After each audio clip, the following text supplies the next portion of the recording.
Imagine this. It's the early 1800s. America is just a toddler of a nation, clinging to the Atlantic coast, full of big dreams, but with a map that's mostly blank space. West of the Mississippi River, it might as well have been the moon. Then, in 1803, something incredible happens. President Thomas Jefferson makes the deal of a lifetime, the Louisiana Purchase. Overnight, the United States doubles in size.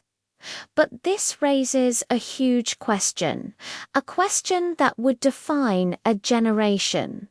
What exactly did we just buy? What treasures, what dangers, what wonders lay hidden in this vast, uncharted territory? Jefferson, a man of science and endless curiosity, wasn't content to just wonder. He needed to know. He envisioned an expedition, a journey into the heart of the continent, not just for conquest, but for knowledge. He wanted to find a water route to the Pacific, the legendary Northwest Passage. He wanted to map the rivers, document the plants and animals, and establish peaceful relations with the Native American tribes who had called these lands home for centuries. This wasn't a task for the faint of heart. It required leaders of immense courage, skill, and resilience. Jefferson found them in two remarkable men: his personal secretary, Captain Meriwether Lewis, a brilliant but moody intellectual, a botanist, a navigator, and a man deeply trusted by the president. To complement Lewis, he chose William Clark. Clark was a frontiersman through and through, charismatic, practical, an expert mapmaker, and a natural leader who commanded respect. Together, they were the perfect team, yin and yang, ready to lead a hand-picked group of soldiers and frontiersmen called the Cause of Discovery. Their mission: to step into the great unknown and report back. The fate of their mission and a large part of America's future rested on their shoulders. They were about to embark on one of the greatest adventures in human history. In May of 1804, from a camp near St. Louis, the journey began. The Cause of Discovery, numbering around 45 men, pushed their keelboat and two smaller pierrots into the powerful current of the Missouri River. Their mantra was simple: proceed on. Every day was a battle against the river itself. The current was relentless, pulling them back. Sandbars shifted and trapped their boats. Entire riverbanks would collapse into the water without warning, and the insects, swarms of mosquitoes so thick they could make it hard to breathe. The men rowed, pulled, and sometimes even got out and dragged the heavy boats by rope from the riverbanks for miles on end. It was grueling, back-breaking labor from sunrise to sunset. But for every hardship, there was a moment of pure wonder. This was a world no American had ever officially described. They saw vast plains teeming with live herds of bison, so massive they made the ground tremble, stretching for miles in every direction. They encountered animals completely new to Western science: the nimble pronghorn, which they called a speed goat, the curious prairie dog, and the formidable grizzly bear. Their first encounter with a grizzly was a terrifying lesson. They had heard tales, but the reality was shocking. These bears were incredibly powerful, fast, and nearly impossible to take down. It often took multiple shots from their muzzle-loading rifles to stop one, and several members of the corps had terrifyingly close calls, barely escaping with their lives. This land was beautiful, but it was not gentle. As they traveled, they met the native peoples of the Great Plains, the Oto, the Missouri, the Teton Sioux. These encounters were a delicate dance of diplomacy. Lewis and Clark would arrive with ceremony, offering gifts like medals stamped with Jefferson's face, tools, and textiles. They'd deliver a speech explaining they came in peace from a new, powerful Great Father in the East. Some meetings were friendly and filled with mutual curiosity. Others were tense, teetering on the edge of conflict. Like their standoff with the Teton Sioux, where a misunderstanding nearly erupted into a battle. Through it all, Clark's skill as a diplomat and Lewis's careful planning managed to navigate these complex social landscapes, securing food, information, and safe passage. After 5 long months and over 1,600 miles of travel, winter began to set in. The Missouri River was freezing over. They needed a place to wait out the harsh Dakota winter. They found it near the villages of the Mandan and Hidatsa people in what is now North Dakota. Here, they built Fort Mandan, a sturdy triangular fort of cottonwood logs. The relationship they built with the Mandan was crucial for their survival.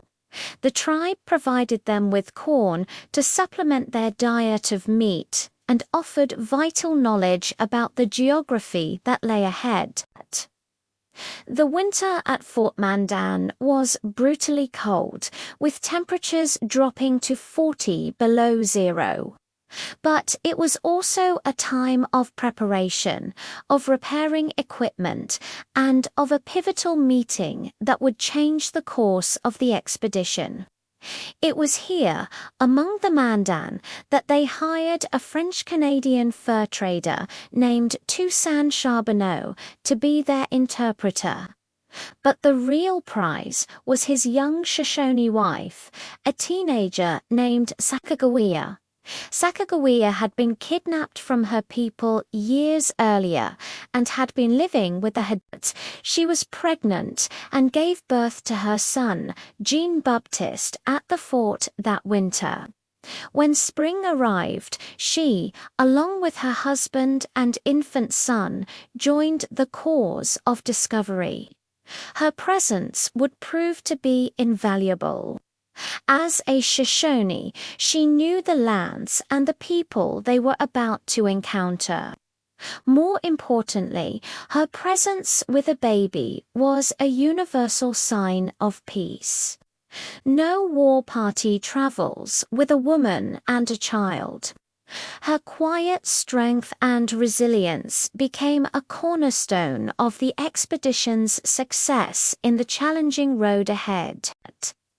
As the ice broke on the Missouri in the spring of 1805, a renewed course of discovery set out. They sent the big keelboat back downriver to St. Louis, filled with maps, journals, and specimens including a live prairie dog for President Jefferson. The rest of the party, now including Sacagawea and her baby, continued west in smaller canoes, heading into truly uncharted territory. They were now beyond the reach of any European or American settlement. They were on their own. Their goal, find the source of the Missouri River and then cross the formidable Rocky Mountains. The landscape grew more and more dramatic.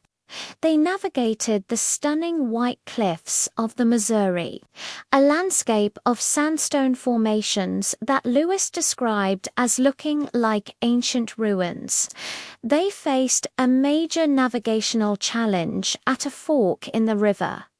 Which way was the true Missouri?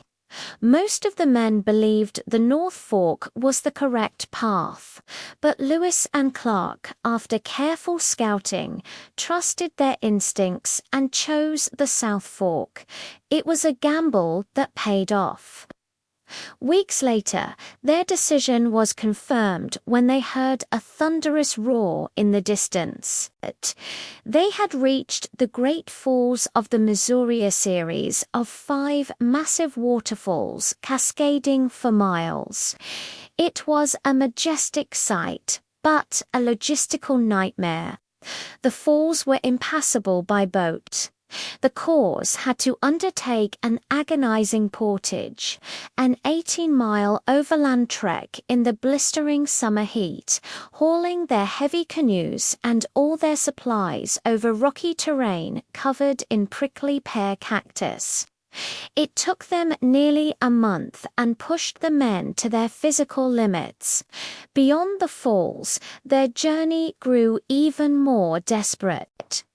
They needed horses to cross the mountains before winter snows trapped them.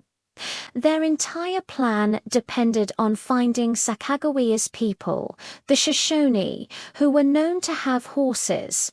As they pushed deeper into the mountains, the river grew narrower and colder.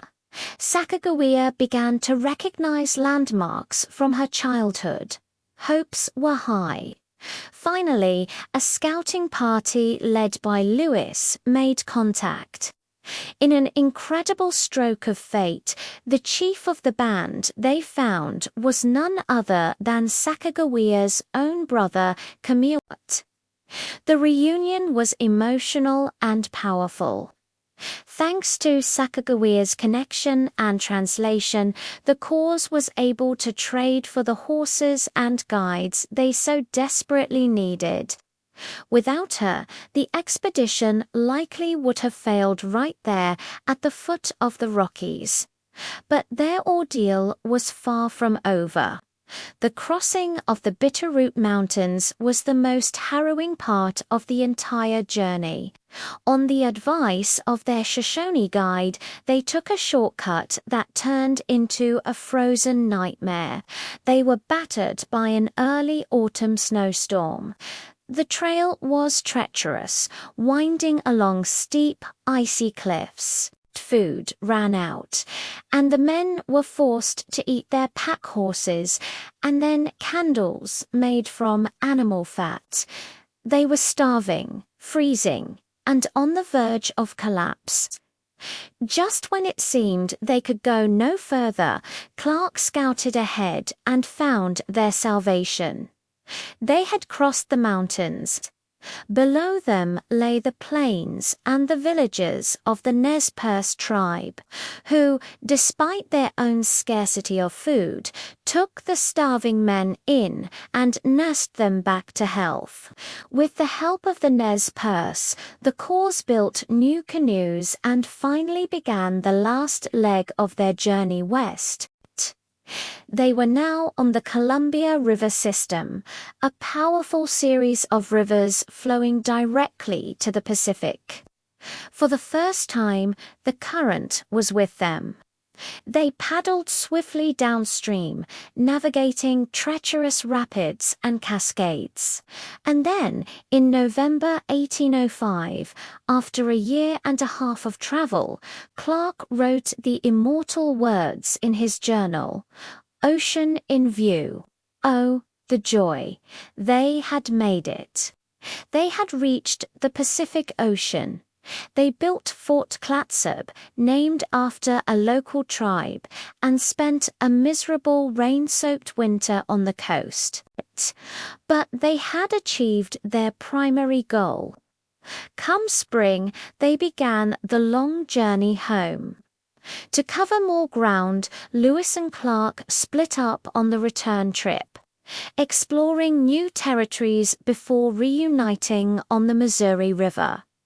They finally arrived back in St. Louis in September 1806, more than 2 years after they had left. They were greeted as heroes who had returned from the dead. The Lewis and Clark expedition was a monumental success. They didn't find a Northwest Passage because one doesn't exist, but what they did find was far more valuable. They created the first accurate maps of the American West, opening the door for future traders, trappers, and settlers. They documented over 170 new plants and 120 new animals. They established American sovereignty and fostered relationships, both good and bad, with dozens of Native American tribes. They proved that a cross-country journey was possible. They expanded the mind of a nation, replacing myth and rumor with fact and observation. Their journey of discovery, a testament to human endurance, curiosity, and courage, forever changed the face and the future of the United States. Thanks for watching. If you found this journey as fascinating as I do, don't forget to hit that like button, subscribe to the channel, and ring the bell so you don't miss our next historical adventure. See you next time.